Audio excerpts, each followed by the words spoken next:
வணக்கம் மக்களே! நல்லா இருக்கீங்களா? சொல்லுங்க. நான் நல்லா இருக்கிறேன். நல்லா இருக்கிறேன் அப்படின்னா, உங்களால நீங்க குடுக்குற அன்பும், ஆதரவால நல்லா இருக்கிறேன். சந்தோஷப்படுறேன். கொஞ்சம் எனக்கு சப்போர்ட் பண்ணுங்க. என்கிட்ட கொஞ்சம் ஆறுதலான வார்த்தை பேசுங்க. என் மைண்ட் வந்து லைவ் போடுறப்ப யாரும் வரலன்னு எனக்கு கஷ்டமா தோணிட்டு இருக்குது. யாராவது இருந்தீங்கன்னா, சப்ஸ்கிரைப் பண்ணிட்டு வந்து எனக்கு சப்போர்ட் பண்ணுங்க. 4 வார்த்தை சந்தோஷமா பேசுங்க. எனக்கு அது போதும். நெறைய இதெல்லாம் சிரிப்பா, காமெடியா அதெல்லாம் சொல்லி பேசி போட்டுட்டு இருக்கிறேன். ஆனா, அதில வந்து நான் வந்து சந்தோஷமா மனநிலையோட நான் பேசல. ஏதோ யூடியூப்க்கு பேசினா அது கொஞ்சம் ஒர்க் அவுட் ஆச்சு. நெறைய பேருக்கு புடிச்சுது அந்த இது கந்தசாமி ராமாத்தாள் ஸ்டோரி. அதனால நான் போடலினாலும் திரும்ப திரும்ப எனக்கு மெசேஜ் பண்ணி கேட்பாங்க. இல்ல ஃபோனாவது பண்ணி கேட்கறாங்க. அது அவங்களுக்காக எனக்கு எவ்வளோதான் கவல, உடம்பு முடியாம இருந்தாலும் அத நான் அந்த டயத்துக்கு பேசி போட்டுறேன். நேத்து போட முடியல. ஆம் எங்க வீட்டுக்காரர பத்தி சொல்ல சொல்லி சில பேர் கேட்டிருந்தாங்க. ஏன் இப்படி பிரிஞ்சுட்டு எங்கேயோ இருக்கிறீங்க அப்படின்ட்டு. ஆ அது வந்து நான் என்னத்த சொல்றதுன்னா சொல்ல சொல்லியிருந்தாங்க. அத நான் வந்து நெறைய வீடியோ போட்டுருக்கிறேன் ஃபர்ஸ்ட்ல. நான் அது வேற வேற சேனல்ல இருந்து இந்த சேனல்லயும் கூட இல்ல ஃபர்ஸ்ட்லயே போட்டிருப்பேன். ஸ்டார்ட்டிங்லயே போட்டிருப்பேன். அது அவ்வளோக்கா யாரும் பார்க்கல. அவ்வளோ போயிருச்சு. நான் இப்ப சொல்றேன் கொஞ்சம். ஒரு ஒரு மனுஷனுக்கு வந்து ஒரு டார்ச்சர் பண்ணலாம் யாராவதும். லைஃப்பே ஃபுல்லா டார்ச்சர்னா எந்த பெண்ணாலயும் பொறுத்துக்க முடியாது. நான் வந்து பொதுவா எங்க அப்பா, அம்மாட்ட கூட என்னுடைய கஷ்டத்த ஃபுல்லா நான் சொல்லல. சொல்லியிருக்கிறேன்.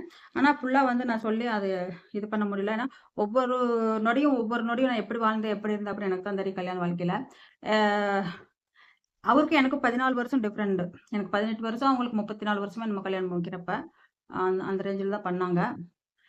18 ஸ்டார்ட் ஆச்சு. 17 முடிஞ்சு 18 ஸ்டார்ட் ஆச்சு. அப்பயே பண்ணிட்டாங்க. அப்பா பார்த்தது என்னன்னா, அப்பாவோட ஃப்ரெண்டுக வந்து சொல்லங்காட்டி நம்பிட்டாங்க. சரி நல்ல பையனா தான் இருக்கும் அப்படின்னு நம்பிட்டாங்க.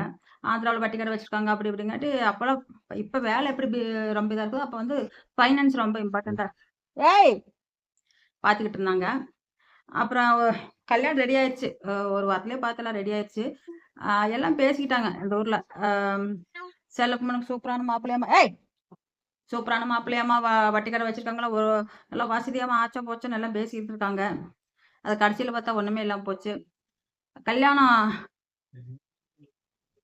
மார்ச் 29 மார்ச் 29 மார்ச் 14 13 நினைக்கிறேன் மார்ச் மாசம். ஆ நடந்தது வியாழக்கிழமை அன்னைக்கு. வியாழக்கிழமை கல்யாணம் நடந்தது. வெள்ளிக்கிழமை அன்னைக்கு நாங்க பழனி போனோம் கோயிலுக்கு. ஆ அன்னைக்கு வந்து பழனி போனப்ப அவங்க அண்ணன், அவங்க ஃபேமிலி எல்லாமே வந்தாங்க. இங்கிட்டு இந்த சைடு இருந்து எங்க சித்தப்பா, சின்னம்மா அவங்கலாம் வந்திருந்தாங்க, கூட வந்திருந்தாங்க. அப்ப நான் அவங்க அண்ணா அண்ணா வந்து கொஞ்சம் ஃபாஸ்ட்டா நடந்துகிட்டு இருந்தாங்க. நான் அப்ப சின்ன புள்ள தான. ஒரு விளையாட்டுத்தனமா நான் நடந்துடுறேன். என் கூட அந்த படி ஏறுறப்ப சொன்னேன். நீங்களும் நடந்துருவீங்களா? அப்படின்னு சொன்னேன். அதுக்கு சரி பார்க்கலாம் அப்படின்னாங்க. பார்க்கலங்காட்டி அவங்க போறப்ப நான் என்ன பண்ணேன், நானும் ஃபாஸ்ட்டா ஓடுனேன் மேல. அந்த வயசுல வந்து 16, 17 கூட விளையாட்டுத்தனம் இருக்கும். ஏய்!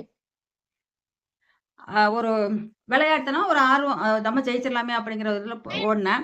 அது அவங்க எங்க வீட்டுக்காரர் வந்து ரொம்ப தாமதமா பின்தங்கி வந்தாப்படி. நாங்க மேல போயிட்டோம். திரும்பி பார்த்து எனக்கு எந்த ஒரு எஃபெக்ட்டோ எதுவுமே தெரியல. அப்புறம் அவரு முன்னாடி போயிட்டாரு.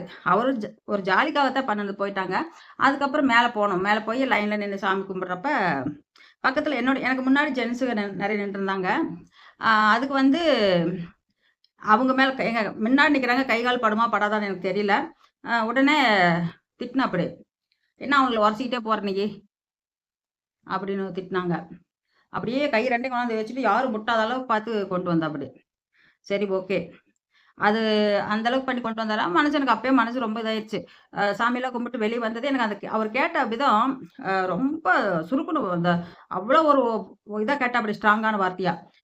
அந்த கேட்கும்போதே அப்பவே எனக்கு முடிஞ்சிருச்சு லைஃப் அப்படி போயிருச்சு. அதுக்கப்புறம் நான் வெளிய உட்காந்து அழுதுகிட்டு இருந்தேன். அந்த வெளிய போய் உட்காந்துட்டு. எங்க சின்னம்மா வந்து "ஏன் அழுதுகிட்டு இருக்கிற?" அப்படின்னாங்க. நான் என்னத்த சொல்றது? அதுன்ட்டு வயித்து வலிக்குது அப்படின்னேன். அந்த மாரி தான் போய் அப்படின்னு சொன்னா முடிஞ்சிருச்சு. பூனைக்குட்டி கீழ தட்டி விட்டுருச்சுங்க. அதனால நம்ம அப்படியே கையில வச்சு பேசுறேன். வீட்டுக்கு வந்துட்டோம். முடிஞ்சிருச்சு. அப்ப அந்த நைட்டு ஃபுல்லா விடிய தூக்க விடல என்னைய. "நீ யாரையாவது லவ் பண்ணியா? நீ யார்ட்டயாவது பேசினியா? பசங்ககிட்ட பேசினியா? ஆம்பளைகிட்ட பேசினியா? அப்புறம் யாருமே உன்னைய டச் பண்ணலையா? உன்னைய இது மாரி தொடலையா?" இந்த மாரியே ஒரு கேட்டுக்கிட்டே விடிய விடிய எனக்கு தூக்கமே தூங்க விடல. அ அந்த அவங்க ஊர்ல இருந்து எங்க தோட்டம் வந்து ஒரு 2, 3 தோட்டம் தாண்டுனா ஒரு 1/2 கிலோமீட்டர் இருக்குன்னு வைங்களேன். 1/2 கிலோமீட்டர் இருக்கும். அப்ப அந்த தோட்டத்துல எங்களுக்கு வந்து வெள்ளாமை வைக்க தண்ணி அவ்வளோக்காகல வேற தோட்டம் குத்தகைக்கு போட்டுட்டு இருந்தாங்க. அந்த சொந்த தோட்டம் அப்படிங்கிற வீடெல்லாம் இருந்துச்சு அதுல. எனக்கு என்ன தோணுச்சுன்னா, நைட் 12, 1 மணிக்கெல்லாம் ஓடி போயிரலாமா நம்ம வீட்டுக்கு. அங்க போனா நமக்கு நம்ம வீட்டுக்குள்ள போய் படுத்துக்கலாம். யாரும் வந்து இப்ப நம்மள இது பண்ணி போடுறாங்க. அப்படிங்கிற ஒரு இதுல போனேன். போகல. நெனச்சேன் மைண்டுக்குள்ள நெனச்சேன். சரி இப்படியாவது பண்ணிரலாமா அப்படின்ட்டு. அந்த இது நினைக்கும்போது மைண்டே குழம்பு பாருங்க. அப்படி நினைச்சுக்கிட்டு இருந்தேன். ஏய்! ஏன் சனிகளே!